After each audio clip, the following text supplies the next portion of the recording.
வாசிக்கலாமா? எபிரேயர் நிருபத்திலே ஸ்தோத்திரம் 12ஆம் அதிகாரத்திலே 15, 16, 17 வசனங்களை வாசிப்போம். ஒருவனும்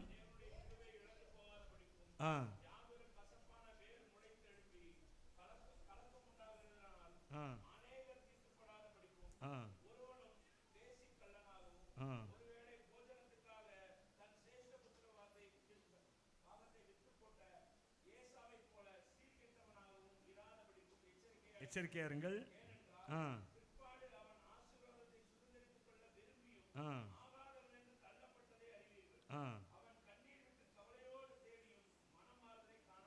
இதுல பார்க்கிறோம், ஒருவனும் தேவனுடைய கிருபை என்ன செய்யக்கூடாது, இழந்து போகக்கூடாது. ஒருவனும் வேசிக்கல்லனா இருக்கக்கூடாது. ஒருவேளை போஜனத்துக்காக தன் சேஷ்டபுத்திர பாகத்தை விற்று போட்ட ஏசாவை போல சீர்கெட்டவனாகிறாதீங்க அப்படிங்கிறாரு. பிற்பாடு அவன் ஆசீர்வாதத்தை சுதந்திரத்துக் கொள்ள விரும்பியும், யாரு? ஏசா. பிற்பாடு அவன் ஆசீர்வாதத்தை சுதந்திரத்துக் கொள்ள விரும்பினானா? நமக்கு அது குறித்துலாம் பைபிளில் ரொம்ப போடலை. ஆனால் ஒன்று அறிந்து கொள்ளலாம், என்னென்னா யாக்கோபை அவன் ஏற்றுக்கொண்டதிலிருந்து அவன் அந்த தான் இழந்து போனதை மிஸ் பண்ணினான் என்பதை நாம் அறிந்து கொள்ளலாம். ஹல்லேலூயா. அவன் இழந்து போய்விட்டான். என்னவென்றால் அவனுக்கு வர இருக்கிற ஆசீர்வாதத்தை என்ன செய்யிட்டான், இழந்து போயிட்டான். அதில் போட்டிருக்கு பாருங்க 17ஆம் வசனத்தில், பிற்பாடு அவன் ஆசீர்வாதத்தை சுதந்திரித்துக் கொள்ள விரும்பியும் ஆகாதம் என்று தள்ளப்பட்டதை அறிவீர்கள். கண்ணீர் விட்டு கவலையோட தேடியும்.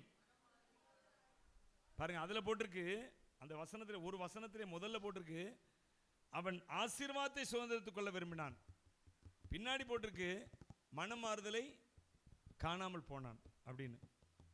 அப்போ நான் எதுக்கு இதை என்ன சொல்ல வரேன்னு கேட்டிங்கன்னா, அவன் அந்த நேரத்திலேயே யாக்கோபோடு பேசினா பார்த்தீங்களா, யாக்கோபு கூழ் காய்ச்சி கொண்டு இருக்கிறான். அந்த கூழுக்கு ஒரு கதையை சொல்கிறாங்க.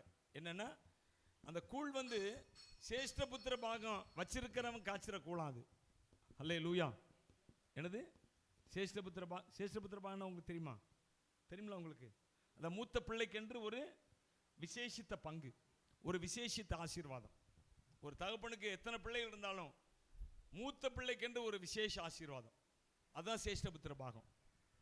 அப்போ இந்த ஏசா மேல அந்த சேஷ்டபுத்திர பாகம் இருந்துச்சு. அந்த ஆசீர்வாதத்துக்கு உரியவனாக அவன் இருந்தான். ஆனால் அவன் அசட்டை பண்ணினான். அதில் போட்டு பாருங்க 16ஆம் வசனத்தில், ஒருவேளை போஜனத்துக்காக தன் சேஷ்டபுத்திர பாகத்தை விட்டு போட்டானோ. ஒருவேளை போஜனம் எங்க இருக்குது, சேஷ்டபுத்திர பாகம் எங்க இருக்குது? அது தேவனிடத்திலிருந்து தானாய் வருகிற ஆசீர்வாதம். முதலாய் பிறந்த பிள்ளையா இருக்கிறபடினாலே தானாய் வருகிற அவனுடைய சிரசின் மேல வருகிற ஆசீர்வாதம் ஏசா மேல. ஆனால் இவனோ அதை அசட்டையா தூக்கி போட்டான்.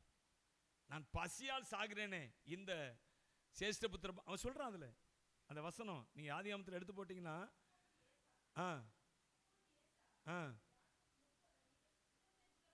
வாசிங்க. ஆதியாகமம் 25:30. அப்பொழுது ஏசா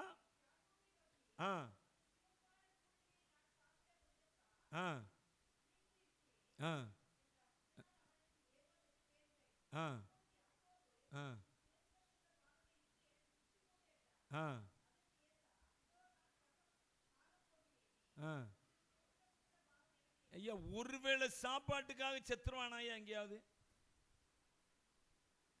சொன்னான் ஒருவேளை போஜனம், ஒருவேளை இந்த கூழை சாப்பிடாட்டா அவன் செத்து போயிடுவானா? விஞ்ஞானிகள் சொல்றாங்க, ஒரு மனுஷன் தண்ணியும் சாப்பாடு இல்லாமல் 40 நாள் இருக்கலாமா. எப்படி? தண்ணியும் குடிக்காம சாப்பாடு இல்லாமல் எவ்வளோ நாள் இருக்கலாமா? 40 நாள் இருக்கலாமா. அவன் உயிர் கிடக்குமா 40 நாள். அதுக்கப்புறம் தான் அவன் உயிர் போகுமா. அது ஒருவேளை ஒரு சிலருடைய பலத்தை கொடுத்து பலத்தை பொறுத்து அது கூட குறையா இருக்கலாம், அது வேற விஷயம். அப்போ இவன் சொல்றான், நான் சாக போகிறேன், எனக்கு இந்த சேஷ்டபுத்திர பாகம் எதுக்கு? அந்த கூழை கொடு, நான் குடிக்கிறேன். விட்டு போட்டான். அவன் கேட்கும்போது அப்படிதான் கேட்கிறான். யாக்கோபு, உன்னுடைய சேஷ்டபுத்திர பாகத்தை இடத்துல என்ன செய்ய, நீ விட்டு போடு அப்படிங்கிறான். இவன் நீ அதை எனக்கு கொடு, நான் செத்தாலும் சாக போறேன்னு சொன்னனால அவன் என்ன செய்தான், சேஷ்டபுத்திர பாகத்தை விற்று போட்டான். அவன் பெரிய ஆசீர்வாதம், யாருக்கும் கிடைக்காத ஒரு ஆசீர்வாதம். எத்தனை பிள்ளைகள் இருந்தாலும் இந்த மூத்த பிள்ளைக்குரிய இந்த சேஷ்டபுத்திர பாகம் என்பது எவருக்கும் கிடைக்காத ஒரு ஆசீர்வாதம். அப்படி ஒரு ஆசீர்வாதத்தை ஒருவேளை போஜனம், அதான் இங்க சொல்ல பாருங்க, ஒருவேளை போஜனம் பார்த்தது போஜனத்துக்காக தன் சேஷ்டபுத்திர பாகத்தை விற்று போட்ட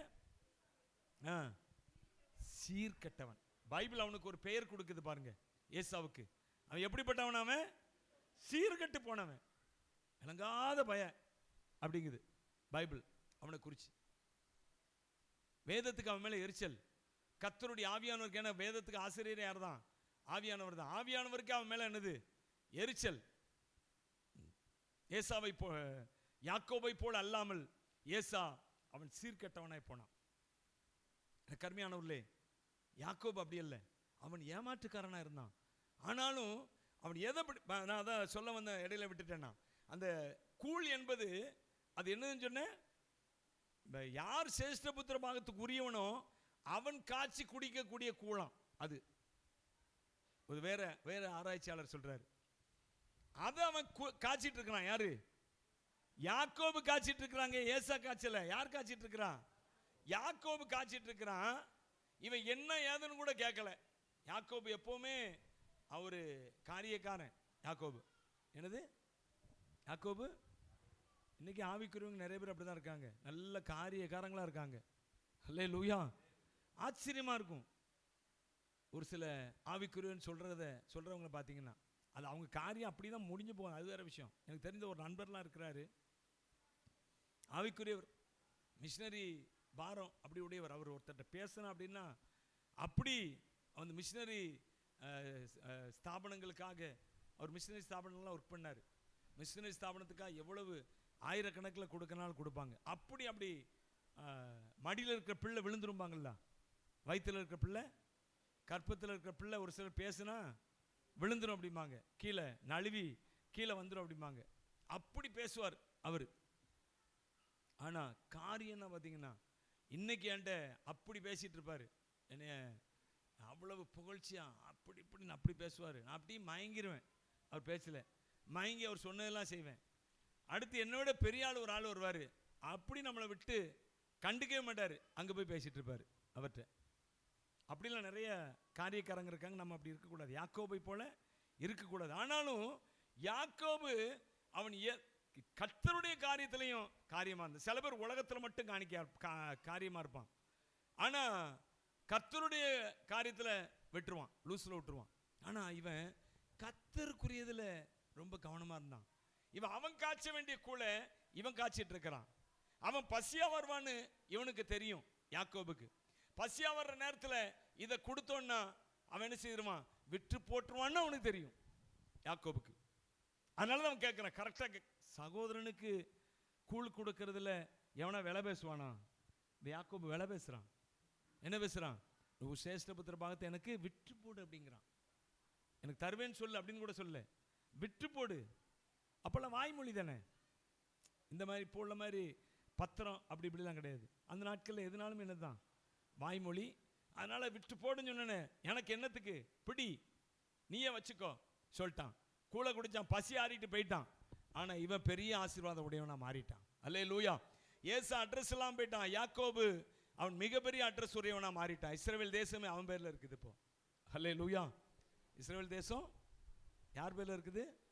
யாக்கோபு பேர்ல. யாக்கோபு தானே இஸ்ரவேல். யாக்கோபு என்ற ஒரு மனுஷன் பேர்ல அந்த தேசத்தையே ஆண்டவர் உருவாக்கிட்டாருங்க. இது கர்த்தருடைய சித்தம் இல்லாமல் நிறைவேறாது. அல்லேலூயா. அவர் பார்த்தாருங்க, இவன் உலகத்துல காரியமா இருக்கிறான், சரிதான், எனக்குரியதுல எப்படி இருக்கிறான்? நம்ம உலகத்துல காரியமா இருப்போம், ஆனா தேவனுக்குரியதுல எப்படி இருக்கிறோம்? ஃப்ரெண்ட்ஸ் கூட போறோம், பிசினஸ்க்கு அதை பண்றோம், குடும்பத்துக்கு இதை பண்றோம், அப்படி செய்யறோம், இப்படி செய்யறோம், எல்லாத்தையும் பிரியப்படுத்த, எல்லாரையும் பிரியப்படுத்த என்னென்னமோ செய்யறோம். ஆனா கர்த்தரை பிரியப்படுத்துகிறோமா? யோசித்து பாருங்க. எனக்கு அன்பானவர்களே, நான் பார்த்துட்டேன், குடும்பத்துக்காக நிறைய செய்வாங்க, தொழிலுக்காக உயிரை கொடுப்பாங்க, ஆனா கர்த்தருடைய காரியத்தில் அசட்டியா இருந்துருவாங்க, கடைசியில் காணாமே போயிடுவாங்க. அல்லேலூயா. என்ன கண்பானவர்களே, நீங்க கர்த்தருடைய காரியத்தில் எப்படி இருக்கிறீங்க? தொழிலுக்காக உண்மையா செய்யுங்க, குடும்பத்துக்காக உண்மையா செய்யுங்க, எல்லாமே நல்லது. ஆனால் அதை பார்க்கிற உண்மை எங்க இருக்கணும் தெரியுமா? தேவனுடைய காரியத்தில் இருக்கணும். முதலாவது தேவனுடைய ராஜ்யத்தையும் அவருடைய நீதியும் தேடுங்கள், அப்பொழுது இவைகள் எல்லாம் உங்களுக்கு. ஐயா, உன் குடும்பம் பின்னாடி வரும். நீ கர்த்தருக்கு உண்மையா இருந்தேன்னா உன் தொழில் உனக்கு பின்னாடி வருமானத்தை கொண்டு வரும். நீ கர்த்தருக்கு உண்மையா இருந்தா உன் பிள்ளைகள்லாம் உன்னை பின்பற்றுவாங்க. நீ கர்த்தருக்கு உண்மையா இருந்தா. ஹல்லேலூயா. அப்படிதானே? ஆபிரகாம் பாருங்க, தேவனுக்கு உண்மையா இருந்தான். அவன் வேற யாரையும் கவனிக்கல. சாராள் அவள்கிட்ட கூட சொல்லல. ஈசாக்கை கூட்டிட்டு என்ன செய்யிட்டான்? கர்த்தர் சொன்னார்னு பலியிட கிளம்பிட்டான். கிளம்பி போயிட்டு இருக்கிறான். அவன்கிட்ட கூட சொல்ல, ஈசா கிட்ட கூட சொல்ல. அப்பா எங்க போறோம்? மலைக்கு போறோம்ப்பா, பலியிட போறோம். பலிக்கு எல்லாம் இருக்குது, ஆட்டுக்குட்டி இல்லையா? அங்க பார்த்து கொள்ளப்படும். அவன் கேட்கிறான், ஆடு இல்லையப்பா? அங்க பார்த்து கொள்ளப்படும்பா. ஆபிரகாம் சொல்றான். ஏன்னா அவனுக்குள்ள ஒரு நினைப்பு என்னன்னா, கடைசி நேரத்தில் கூட என் தேவன் என்ன செய்வார்? ஏதாவது அற்புதத்தை செய்வார், ஏதாவது செய்வார். ஹல்லேலூயா. ஏதாவது செய்வார். குடும்பத்தை அப்படி நடத்தணும், நாம தொழில் அப்படி நடத்தணும். என் தேவனுக்காக நாம் எல்லாவற்றிலும் உண்மையா இருக்கும் என்றால், ஒருவேளை எனக்கு தோல்வி வருகிறது போல, என்னுடைய இழப்பு போல ஒரு சில காரியங்கள் தென்பட்டாலும் தேவன் சரியான நேரத்தில் வருவார். பைபிள் சொல்லுகிறது, பறந்து காக்கிற பட்சிகளை போல சேனைகளின் கர்த்தர் எருசலேமின் மேல் ஆதரவாய் இருப்பார். அவர் அதை காத்து தப்ப பண்ணுவார், கடந்து வந்து அதை விடுவிப்பார். கைத்தட்டி அவரை ஸ்தோத்திரம் பண்ணுவோம். அல்லேலூயா. கடந்து வந்து விடுவிப்பார், அதை காத்து தப்ப பண்ணுவார். என் தேவன், என் தேவன் எனக்காய் யாவையும் செய்து முடிப்பார். என்ன கண்பானவர்களே, இவன் மனம் மாறுதல் இல்லைங்க, ஆசீர்வாதத்தை விட்டான். அவன் மனம் மாறி இருந்தான். யாரு? யாக்கோபு மனம் மாறி இருந்தான். என்னென்ன மனம் மாறுதல்? நான் ஏற்கனவே சொல்லியிருக்கேன். மனம் மாறுதல், மனம் திரும்புதல், இது எல்லாமே எதை குறிக்கிறது என்றால் தேவனை நோக்கி திரும்புதல். அல்லேலூயா. பாவத்தை விடுதல் என்பதல்ல, தேவனை நோக்கி திரும்புதல். சொல்லுங்க. மனம் மாறுதல், மனம் திரும்புதல், இதெல்லாம் என்னது? About ton. நீதிமொழிகளில் நீதிமொழி எழுதியவர் சொல்றாருல, கடைசி அதிகாரம் 30ஆம் அதிகாரம் நினைக்கிறேன், அதில் சொல்றார், நடுக்கடலில் கப்பலினுடைய வழி அவருக்கு ஆச்சரியமா இருந்துச்சாம். ஹல்லேலூயா. என்னது? அந்த நீதிமொழியில் எழுதுகிறவருக்கு ஆச்சரியம் இருந்துச்சா? என்ன ஆச்சரியம்? நடுக்கடல்ல கப்பலின் வழி, வழியும் வழியும் நடுக்கடலில் கப்பலினுடைய வழி அப்படின்னு என்ன அர்த்தம்? நடுக்கடல்ல கப்பல் திரும்புதுங்க. ஹல்லேலூயா. அது வழி நேரா போயிட்டு இருந்தது, அப்படி திரும்புது கப்பல். அதான் அவர் சொல்றார், நடுக்கடல்ல கப்பல் வழி மாறுகிறது. அது எனக்கு ஆச்சரியமா இருந்துச்சு. நம்முடைய வாழ்க்கை அதான். இதுதான் மனம் திரும்பின வாழ்க்கை, மறுரூப வாழ்க்கை. சொல்லுங்க. இயேசுவுக்காய் வாழ்கிற வாழ்க்கை. சொல்லுங்க. மனம் திரும்பின வாழ்க்கை, இயேசுவை நோக்கி. சொல்லுங்க. நாம் சொல்றோம்ல, ரோமர் 12:2 சொல்றோம்ல, நீங்கள் இந்த பிரபஞ்சத்திற்கு ஒத்த வேஷம் தெரியாமல் தேவனுடைய நன்மையும் பிரியமும் பரிபூர்ணமான சித்தம் இன்னதென்று பகுத்தறியத்தக்கதாக உங்கள் மனம் புதிதாகிறதுனாலே மனம் மறுரூபமாகுங்கள். மறுரூபம் என்னங்க? மனசு புதுசு. ஹல்லேலூயா. மறுரூபம் என்னது? மனசு புதுசு. மறுரூபம் என்னமோ பெருசா இல்ல, மனசு புதுசா. ஏன் இதுவரை என் மனசு எங்கேயோ போயிட்டு இருந்துச்சு, இப்ப தேவனை நோக்கி போகுது பாருங்க, அதான் மறுரூபம். ஹல்லேலூயா. இதுவரை யார் யார் பிரியத்தையே நிறைவேற்ற என் மனசு ஓடிக்கொண்டே இருந்தது, ஆனால் இப்போ தேவனுடைய பிரியத்தை மாத்திரம் பார்த்தோம்ல, தேவனுடைய நன்மையும் பிரியமும் பரிபூரணமான சித்தம் போதும், பகுத்தறியத்தக்கதாக மறுரூபமாகுங்கள். அப்போ இந்த ஏசாட்ட இதுதாங்க இல்ல, இந்த இது இருந்துட்டா அவன் கரெக்டா ஆசீர்வாதத்தை பார்த்திருப்பான். அதனால தான் அந்த வசனம் சொல்லுகிறது பாருங்க, வாசிங்க 12:17 வாசிங்க. எபிரேயர். ஏனென்றால்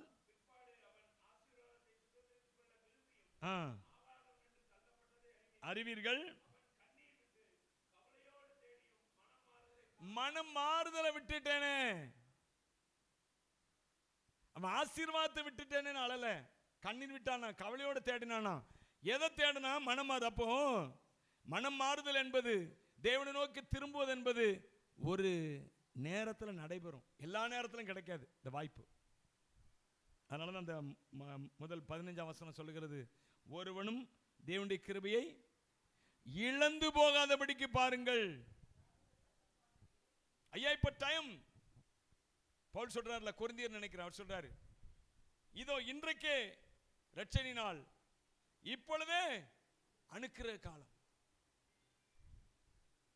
எல்லாரும் மனம் திரும்ப வேண்டும் என்று ரட்சிப்பை கட்டளையிட்டு இருக்கிறார் கர்த்தர். உங்களுக்கு எனக்கும் இன்னைக்கு இந்த ஆசீர்வாதத்தை நோக்கி திரும்ப, நம்முடைய மனம் திரும்ப தேவனை, அதாவது ஆசீர்வாதம் நோக்கி திரும்புறதுன்னா என்ன அர்த்தம்னா, அதற்கு முன்னாடி தேவனை நோக்கி திரும்பி இருக்கணும். நீ தேவன் இல்லாத எந்த ஆசீர்வாதமும் உன் வாழ்க்கையில நிலைத்த ஆசீர்வாதம் இல்லைங்க, நிலைத்திருக்கிற ஆசீர்வாதம் இல்லைங்க. ஹல்லேலூயா.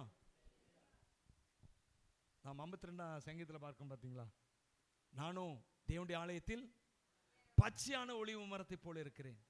வாசிங்களா அந்த வசனத்தை, வாசிங்களேன். 52ஆம் சங்கீதத்தில் ஸ்தோத்திரம். எத்தனை வசனம் சொல்லி வாசிங்க சிஸ்டர்? 52:8. வாசிங்க. நானும் தேவனுடைய ஆலயத்தில் பச்சையான ஒலிவ மரத்தை போல இருக்கிறேன், நான் தேவனுடைய கிருபையை நம்பி இருக்கிறேன். தேவனுடைய கிருபையை நம்பி இருக்கிறேன், தேவனுடைய கிருபை என்றைக்கு நம்பி இருக்கிறேன். அவன் சொல்றேன், நான் தேவனுடைய ஆலயத்தில் பச்சையான ஒலிவ மரத்தை போல இருக்கிறேன். ஏன்னா நான் கிருபை. அபிஷேக ஒலிவ மரம் உம் ஆலயத்தில் நடப்பட்டவன், உம் சமூகத்தில் வாழ்கின்றவன், உம் அன்பையே நம்புபவன். நானும் அபிஷேக ஒலிவ மரம் உம் ஆலயத்தில் நடப்பட்டவன், உம் சமூகத்தில் வாழ்கின்றவன், உம் அன்பையே நம்புபவன். உம் வசனம் தான் பசியாற்றும் உணவு, உம் பிரசன்னம் தான் தாகம் தீர்க்கும் தண்ணீர். உம் வசனம் தான் பசியாற்றும் உணவு, உம் பிரசன்னம் தான் தாகம் தீர்க்கும் தண்ணீர். நீரே என் வெளிச்சமும் மீட்புமானி, நீரே என் ஜீவனின் பலனானி. நீரே என் வெளிச்சமும் மீட்புமானி, நீரே என் ஜீவனின் பலனானி. நானும் அபிஷேக ஒலிவ மரம் உம் ஆலயத்தில் நடப்பட்டவன், உம் சமூகத்தில் வாழ்கின்றவன், உம் அன்பையே நம்புபவன். காப்பாற்றும் காவலன் நீரே, அயராது நீர் பாய்ச்சுவீரே. காப்பாற்றும் காவலன் நீரே, என்னில் அயலாது நீர் பாய்ச்சுவீரே. கைகள் யாவையும் சந்திப்பவரே, எந்த சேதமும் இன்றி என்னை காப்பவரே. என் தேவைகள் யாவையும் சந்திப்பவரே, எந்த சேதமும் இன்றி என்னை காப்பவரே. நானும் அபிஷேக ஒலிவ மரம் உம் ஆலயத்தில் நடப்பட்டவன், உம் சமூகத்தில்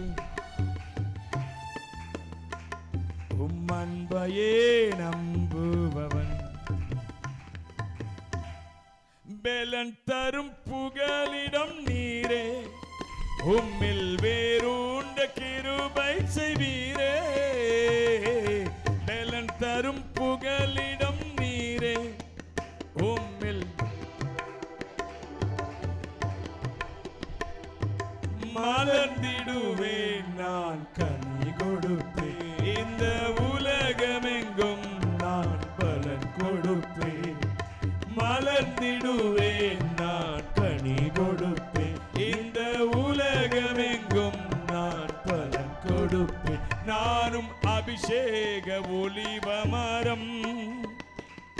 உமாலயத்தில் நடப்பட்டவன், உம் சமூகத்தில் வாழ்கின்றவன், உம் அன்பையே நம்புபவன்.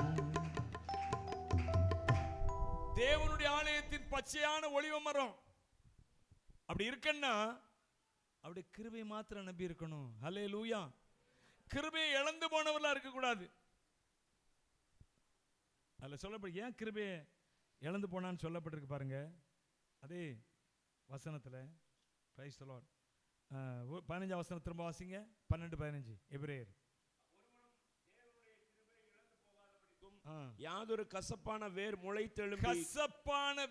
முளைத்தெழும்பி கலகம் உண்டாக்குறதினால் அநேகர் தீட்டுப்படாதபடிக்கும். எதனால அந்த கிருபை போகுது தெரியுமா? கசப்பான வேர் வந்துட்டுனா இது கிருபையை செயல்பட முடியாதபடி தடுத்துரும். ஹல்லேலூயா. தேவன் மேல கசப்பு, மனிதர் மேல கசப்பு, நம்முடைய சூழ்நிலைகள் நடக்கிறதுனால கசப்பு இல்லைங்க. நீங்க தேவ சமூகத்துல நாட்டப்பட்டிருந்தீங்கன்னா இந்த கசப்பான வேர் முளைத்து எழும்ப. தேவ சமூகத்தை விட்டுருவாங்க ஒரு சிலர், அப்பதான் அந்த கசப்பு எழும்பும் உங்களுக்குள்ள. கிருபையை செயல்பட முடியாதபடி தடுக்கும். பைபிள் அப்படிதான் சொல்லுது. தேவனுடைய கிருபையை இழந்து போகாதபடிக்கும் யாதொரு கசப்பான வேர் முளைத்தெழும்பி கலகம் உண்டாக்கி. தேவனுக்கு விரோதமான கலகம் நல்லாதான் நடத்திட்டு வந்தாரு கர்த்தர். ஜனங்களை எல்லாரும் ஒண்ணு போல நடத்திட்டு வந்தாரு. ஒரு குரூப் மட்டும் எழும்பினா பாருங்க. யாரு? அந்த கோராகின் புத்திரர் என்ற ஒரு புத்திரர், தாத்தான் அபிராம் என்கிறவள் மாத்திரம் நினைச்சேன் கோராகின் புத்திரன் சொல்றாங்க. அவன் மாத்திரம் எல்லாம் வந்துட்டு இருக்காங்க. 12 கோத்திரம் வந்துட்டு இருக்கு. லேவி கோத்திரத்துல நிறைய பிரிவுகள் இருக்கு. அவங்களும் வந்துட்டு இருக்காங்க கூட. இந்த குறிப்பிட்ட இந்த கோராகின் புத்திரர், கோராகு என்கிறவனுடைய பிள்ளைங்க மாத்திரம் மோசேக்கு விரோதமா எழும்பினாங்க. நடந்து என்ன தெரியுமா? கிருபை அற்று போயிட்டு பூமிக்குள்ள போயிட்டான். ஹல்லேலூயா. மோசே கேட்கிறான், ஆண்டவரே இவங்க எல்லாரும் செத்த மாதிரி சாகக்கூடாது. அவன் கேட்கிறான், நீர் உண்மையாவே என்ன அழைச்சிருந்தீர்னா, உண்மையா நீர் என்னை தெரிந்து கொண்டீர் என்றால் இது நடக்கணும். என்னன்னா எல்லாரும் சாகிற மாதிரி அவனுக்கு மோசைக்கு தெரியும். அவன் கேட்டுட்டான்னா கர்த்தர் கண்டிப்பா செய்வார். இவன் சாகணும்னு கேட்கல. எப்படி கேட்டான்? எல்லாரும் சாகிற மாதிரி இவன் சாகக்கூடாது. அதுவரை நடக்காது.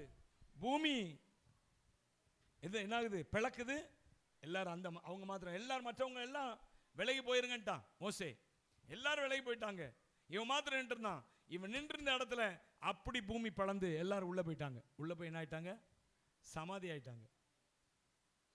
காரணம் என்னங்க? இப்படிப்பட்ட அழிவு, கசப்பான வேர். ஹல்லேலூயா. தேவன் சரியா நடத்திட்டு வந்துட்டு இருக்கிறாரு. இத்தனைக்கும் அவன் லேவியின் புத்திரர். அவன் தேவன் சரியா நடத்திட்டு வந்துட்டு இருக்கிறார். ஆனால் இவனுக்குள்ள என்ன உண்டாயிட்டு? ஒரு கசப்பு உண்டாச்சு மோசையின் மேல. மோசே எந்த அநியாயம் பண்ணல. ஆண்டவரே சொல்றாரு, இந்த மோசே பூமி எங்கும் உள்ள எல்லா மனுஷரை பார்க்கலையும் எப்படி இருந்தாவன்? சாந்த குணம் உள்ளவன் இவன். அவ்வளவு கர்த்தர் ஒருத்தனை சாந்த குணம்னு சொன்னார்னா அவன் எப்படி இருப்பான்? யோசிச்சு பாருங்க.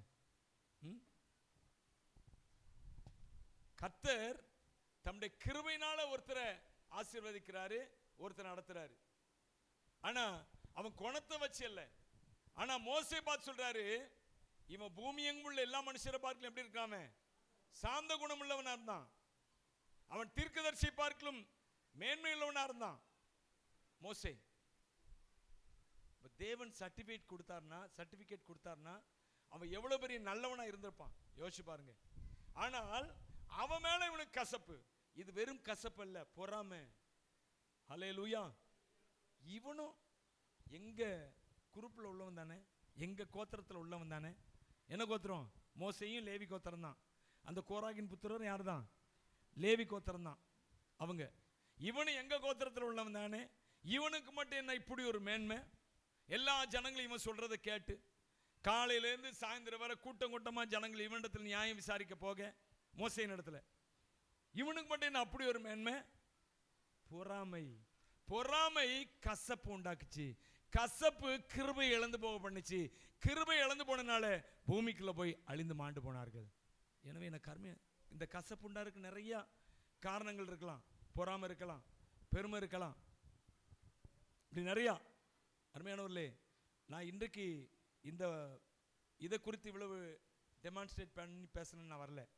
ஆனால் கர்த்தருடைய ஆவியானவர் இன்னைக்கு பேசி கொண்டிருக்கிறேன். நான் இன்றைக்கு இந்த வசனத்தை அடிப்படையாக வச்சு அதுக்கு அடுத்த உள்ள நிறைய காரியங்களை சொல்லணும் என்பதற்காக தான் இந்த செய்தியை எடுத்துக்கொண்டு வந்தேன்.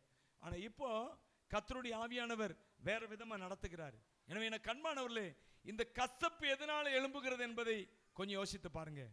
ஒரு மனுஷனை பார்த்தவொன்னு வெறுப்பு உண்டாகுதா, அல்லது ஜெப நேரத்துக்கு போகவே வெறுப்பு உண்டாகுதா? உனக்குள்ள என்னமோ இருக்குது, தவறான காரியம் இருக்குது. வேதத்தை வாசிக்கனாவே கசப்பு உண்டாகுதா, தவறான காரியம் இருக்குது. இது உனக்குள்ள கிருபை இருக்குது. இந்த கிருபை செயல்பட முடியாதபடிக்கு இந்த கசப்பு தடுத்துருங்க. திரும்ப அந்த வசனத்தை வாசிங்க, 15ஆம் வசனம். தேவனுடைய கிருபையை இழந்து போகாதபடிக்கும் யாதொரு கசப்பான வேர் முளைத்தெழும்பி கலகம் உண்டாக்குகிறதினால் அநேகர் தீட்டுப்படாதபடிக்கும். கசப்பான வேர் முளைத்து எழும்பிட்டுனா நீ மட்டும் இல்ல பாருங்க, 2 பேரை தான் முக்கியமா போட்டிருக்கு. தாத்தான் அபிராம் அப்படின்னு 2 பேர் தான் போட்டிருக்கு. ஆனா அவனோடு கூட சேர்ந்த கூட்டம் நிறைய, 250 பேர். 250 பேரா? 250 பேர் பூமிக்குள்ள போனாங்க. 2 பேர் பேரை தான் போட்டிருக்கு.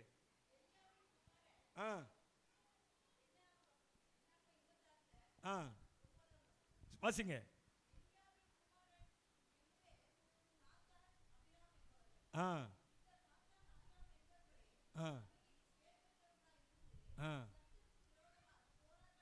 ரெண்டு பேர் தான் போராட்டம் பண்ணா. இந்த வசனம் அப்படி நிறைவேறுது பாருங்க. அவர் சொல்றாரு, எபிரேயர் நிருபத்தை எழுதியவர், ஒருவனும் தேவனுடைய கிருபை இழந்து போகாதபடிக்கும் யாதொரு கசப்பான வேர் முளைத்து எழும்பி கலக்கம் உண்டாக்குகிறதினால் அநேகர் தீட்டுப்படாத பிடிக்கும். எழும்பினது 2 பேரு, செத்தது எத்தனை பேரு? கண்மானவர்களே, இன்றைக்கு நம்மையும் இந்த கசப்பான வேர் நம்மையும் அழித்துறோம். நம்ம பேச்சை கேட்டு ஒரு சிலர் வருவான், அவனை என்ன செய்யறது? அழிச்சிரும். எதுக்கு ஆண்டவர் அதை கொடுக்குறான்னு தெரியல. எனவே அருமையானவர்களே, கொஞ்சம் கவனமா இருங்க. நீங்க ஒரு கசப்பு எது மேலேயாவது கசப்பு, சபைக்கு வர கசப்பு உண்டாச்சா? தவறு உங்களுக்குள்ள இருக்குது. யாரையா பக்கத்தில் பார்க்குறவங்களை கசப்பு உண்டாகுதா? தவறு உங்க மேல இருக்குது. வேதத்தை பார்க்கும்போது கசப்பு உண்டாகுதா? தவறு உங்க மேல இருக்குது. ஜெப நேரம்னாவே கசக்குதான், தவறு உங்க மேல இருக்குது. குடும்பத்தை பார்த்தாலே கசக்குதான், தவறு உங்க மேல இருக்குது. என்ன செய்ய? தேவனிடத்தில் ஓடிவாங்க. ஏசாவுடைய நிலைமை என்ன? ஏனென்றால் பிற்பாடு அவன் ஆசீர்வாதத்தை சுதந்தரித்துக் கொள்ள விரும்பினான். ஆசீர்வாதம் என்றால் அடுத்து வருகிறது, அவன் மனமாறுதலை காணாமல். அப்ப ஆசீர்வாதம் என்றால் என்ன அர்த்தம்? அது முதல்ல மனமாறுதல். அவன் மனமாறுதலை தேடினான்.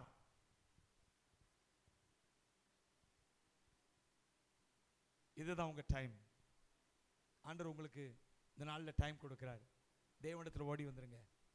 எதை குறிச்சா வெறுப்பா இருந்துச்சுன்னா, கசப்பு இருந்துச்சுன்னா, பக்கத்தில் இருக்க மனுஷனை பார்த்து கசப்பா இருந்துச்சுன்னா, என் தேவனையே பார்க்க கசப்பு இருந்துச்சுன்னா, ஆண்டவரத்தில் ஒப்பு கொடுங்க. ஆண்டவரே, நான் தேவனுடைய ஆலயத்தில் பச்சையான ஒலிவ மரத்தை போல இருக்கிறேன். நான் தேவனுடைய ஆலயத்தில் இருக்கிறேன். நான் பச்சையான ஒலிவ மரமா இருக்க வேண்டியவன். என் அன்பான தேவனுடைய பிள்ளையே, நீ பச்சை மரமாக ஆசீர்வதிக்கப்பட்ட மரம். பச்சை மரம் என்னன்னா என்ன அர்த்தம்? பச்சை மரம் என்ன அர்த்தங்க? செழிப்பு. பச்சை பசேல் காஞ்சி போச்சுன்னா அங்கே தண்ணி இல்லைன்னு அர்த்தம்.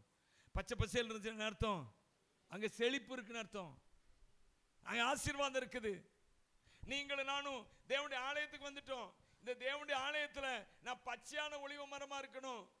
எனக்குள்ள இந்த கனிகள் காய்க்கணும், பழங்கள் காய்க்கணும், காய்கள் காய்க்கணும், மலர்கள் அது எப்படி பூக்கணும். ஓசியால 12ஆம் அதிகாரம் நினைக்கிறேன், அதுல சொல்லும்போது அவன் லீலி புஷ்பத்தை போல மலருவான். நான் இஸ்ரவேலுக்கு பனியை போல இருப்பேன் அப்படிங்கிறாரு. இஸ்ரவேலுக்கு நான் ஏற்கனவே சொல்லியிருக்கேன், ஏன் பனியை போல இருப்பேன்னு சொன்னாரு? இஸ்ரவேலில் மழை பொழிவு கம்மி, பனினால தான் என்ன செய்யுது? நிறைய செடி கொடிகள்லாம் வளர்ந்தது. அதனால தான் கர்த்தர் சொன்னாரு, நான் இஸ்ரவேலுக்கு பனியை போல் இருந்து அவனை லீலி புஷ்பத்தை போல மலர வைப்பேனா. வாசிங்களா அந்த வசனத்தை வாசிங்களேன். எத்தனை வசனம் சொல்லி வாசிங்க சிஸ்டர்? ஓசியா 16:5. ஓசியா 16:5 வாசிங்க எல்லாரும் பாருங்க. நான் இஸ்ரவேலுக்கு பனியை போல இருப்பேன். அவன் நான் பனியை போல இருக்கிறபடினால அவன் மலருவான். கர்த்தருக்கு மழை பொழிவு தேவையில்லை. அவரே பனியா இருக்கிறாரு, அவரே மலர செய்கிறவரா இருக்கிறாரு. நான் இஸ்ரவேலுக்கு பனியை போல் இருந்து அவனை மலர செய்வேன். வாசிங்க தொடர்ந்து. மலருவான், அவன் வேரூன்றி நிற்பான். அல்லேலூயா சொல்லுங்க. என் அன்பான தேவனுடைய பிள்ளையே, தேவனுடைய ஆலயத்தில் நாட்டப்பட்டவர்களா இருங்க. தேவனுடைய சுபாவத்தில் நாட்டப்பட்டவர்களா இருங்க. தேவனுடைய சமூகத்தில் நாட்டப்பட்டவர்களா இருங்க. தேவனுடைய வசனத்தில் நாட்டப்பட்டவர்களா இருங்க. நீங்க கர்த்தர் உங்களுக்கு உங்க மேல கிருபை வச்சபடினாலே அவரே உங்களுக்கு பனியை போல இருந்து உங்களை மலர செய்வாரு, உங்களை வேரூன்ற செய்வாரு. அல்லேலூயா. வேண்டாம இருப்பாரு பாத்தீங்களா, அதெல்லாம் விட்டுருங்க. ஆண்டவருக்காக ஒப்பு கொடுங்க. ஆண்டவரே, நான் என்ன உம்முடைய கரத்துல ஒப்பு கொடுப்பேன்ப்பா. அவர் நம்மை காப்பாற்றுகிற காவலராக இருக்கிறார். காப்பாற்றும் காவலர் நீரே, என்னில் அயலாது நீர் பாய்ச்சுவீரே. காப்பாற்றும் காவலர் நீரே, அயராது நீர் பாய்ச்சுவீரே. என் தேவைகள் யாவையும் சந்திப்பவரே, எந்த சேதமும் இன்றி என்னை காப்பவரே. என் தேவைகள் யாவையும் சந்திப்பவரே, எந்த சேதமும் இன்றி என்னை காப்பவரே.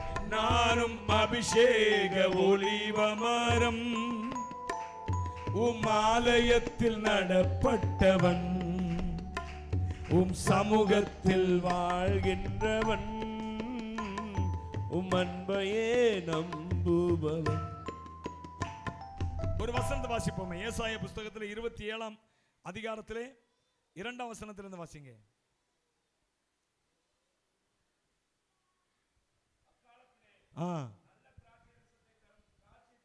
உண்டாயிருக்கும், அதை குறித்து பாடுங்கள், அதை குறித்து பாடுங்கள். கர்த்தராகிய நான் அதை காப்பாற்றி, கர்த்தர் ஆண்டவர் சொல்றார், கர்த்தராகிய நான் அதை காப்பாற்றி அடிக்கடி அதற்கு தண்ணீர் பாய்ச்சி, அதற்கு தண்ணீர் பாய்ச்சி, ஒருவரும் அதை சேதப்படுத்தாதபடிக்கு அதை இரவும் பகலும் பார்த்துக்கொள்ளுங்க. கர்த்தர் சொல்றாருங்க, இந்த வேளையில கர்த்தரை பற்றிக் கொள்ளுங்க, அவருடைய கிருபையை பற்றிக் கொள்ளுங்க.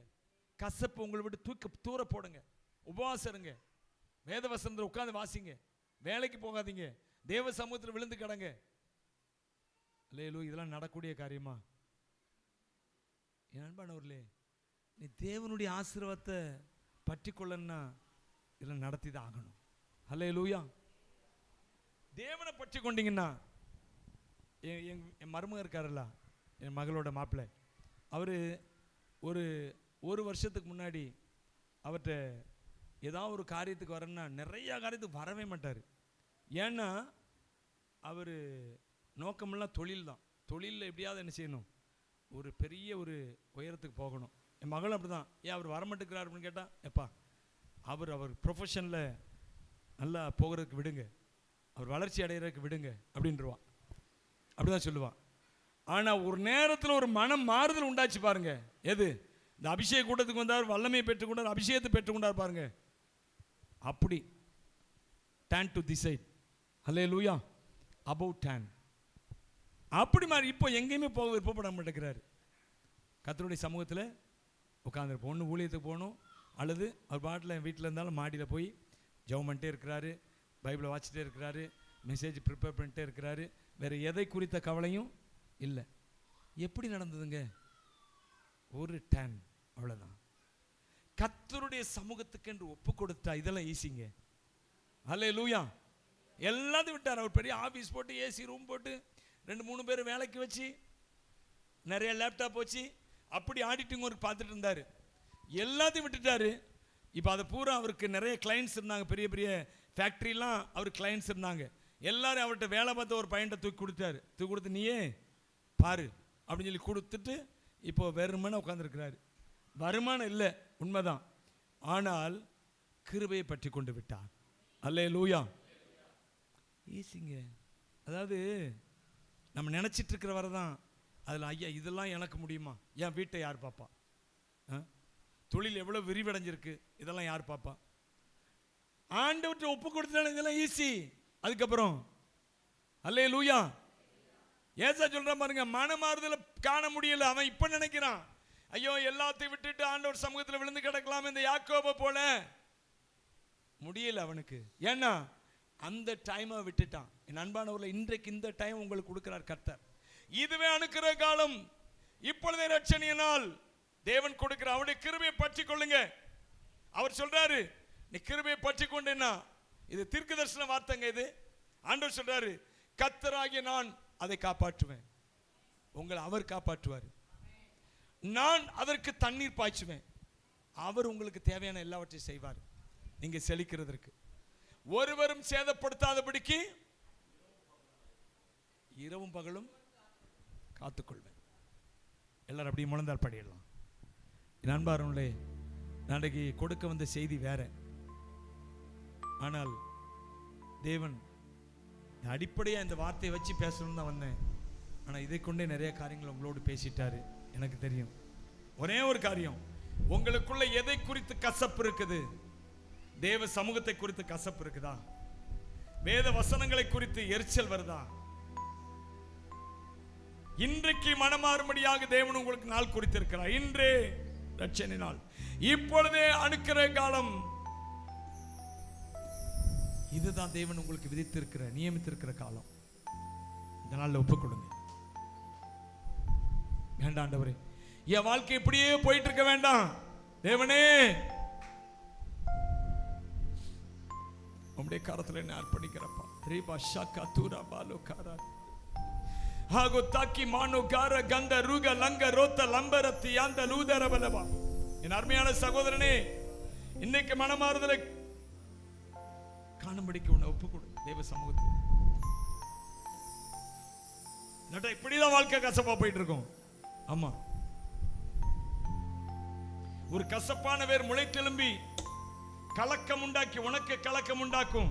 அது நிமித்தம் அநேகர் உன் நிமித்தம் தீட்டுப்படுவாங்க. அநேகர் உன் நிமித்தம் ஆசீர்வதிக்கப்படும்படிக்கு தான் தேவன் உன்னை அழைத்திருக்கிறார். அநேகர் தீட்டுப்படும்படிக்கு அல்ல. அநேகர் ரட்சிப்பை விட்டு ஓடும்படிக்கு அல்ல தேவன் உன்னை அழைத்தது. உன் நிமித்தம் அநேகரை நான் ஆசீர்வதிப்பேன் என்று கர்த்தர் சொல்லுகிறார். ரீபா ஷாக்கா தூரா பாலோ காரோ காலி யந்தோ லோகோ மான தூரதனமா. இந்த கசப்பை விட்டு வெளியே வா. ஆண்டவர் கருத்துல ஒப்புக்கிடும். ஆமா ஆண்டவரே, எனக்கு கசப்பு இருக்குது. மனுஷர் மேல, சொந்தக்காரங்க மேல, கூட பிறந்தவங்க மேல, தாய் தகப்பன் மேல, என்னுடைய தொழில் மேல, என்னுடைய இந்த வேதத்தின் மேல, ஜெப நேரங்களின் மேல உண்மையில கசப்பு இருந்தது உண்மை. ஒப்பு கொடுக்கிறேன்ப்பா. அந்த தாத்தான் அபிராம் என்பவர்களை போல அல்ல. அவர்கள் 2 பேர் கலக்கம் உண்டாக்குனாங்க. கடைசியில் 250 பேர் மரித்து போனார்கள். இதற்கு அவனை அழைத்தார். நீங்க தேவனுடைய ஆலயத்தில் பச்சையான ஒளிவு மரத்தை போல இருக்கும்படி அவனை அழைத்தார். நீ ஆசீர்வாதமா இருக்கணும், நீ கனி கொடுக்கணும், உன்னில் மலர்கள் மலரச் செய்யணும், நீ வேரூன்றி நிற்கணும் கேதுருவை போல.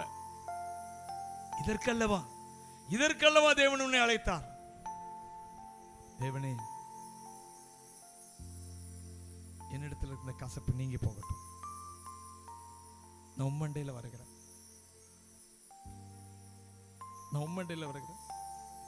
யாக்கோபை போல் போகும் பாதையில் பொழுது பட்டு ராவில் இருள் வந்து மூடிட, தூக்கத்தால் நான் கல்லில் சாய்ந்து தூங்கினாலும் என் கனாவில் நோக்கி உம்மை கிட்டி சேர்வேன்.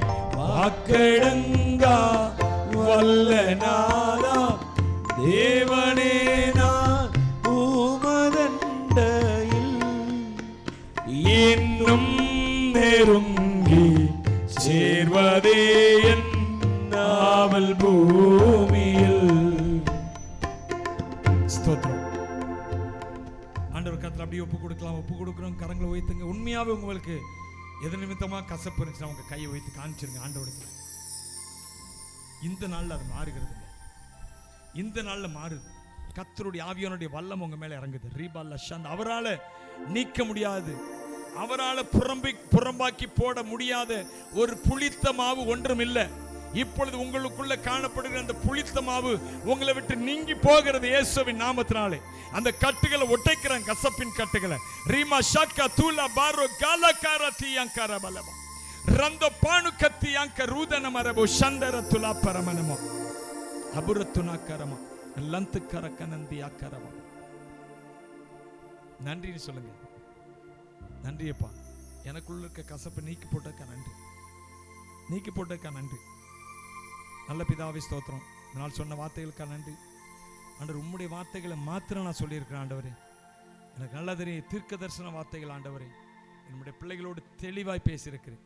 இந்த நாளிலிருந்து இவர்களுக்குள்ள இந்த கசப்பு நீங்கி போவது மாத்திரமல்ல, உம்முடைய ஆசீர்வாதங்கள் நன்மைகள் ஏசாவை போல அல்ல, யாக்கோவை போல பறந்து விரிந்து நெடுதூரம் செல்லுகிற ஆசீர்வாதமாக, நீண்ட தூர பிரமாணமாக என்னுடைய வாழ்க்கை இருக்க போகிறது ஆண்டவரே. உமக்கு ஸ்தோத்திரம். நீர் அப்படியே செய்கிற கலாண்டி இயேசுவின் நாமத்தில் பிதாவே, ஆமேன். என் ஆத்துமாவே கர்த்தரை ஸ்தோத்திரி, என் முழுவலுமே ஸ்தோத்திரி. ஆத்துமாவே கர்த்தரை ஸ்தோத்திரி, அவர் செய்த சேலவர்கள் மறவாதே. ஆமேன், ஆமேன். நம்முடைய கர்த்தராகிய இயேசு கிறிஸ்துவின் கிருபை, பிதாவாகிய தேவனுடைய அன்பு, பரிசுத்த ஆவியின் ஐக்கியம் நம்முடையரோடு கூட இருப்பதாக. ஆமேன். அல்லேலூயா.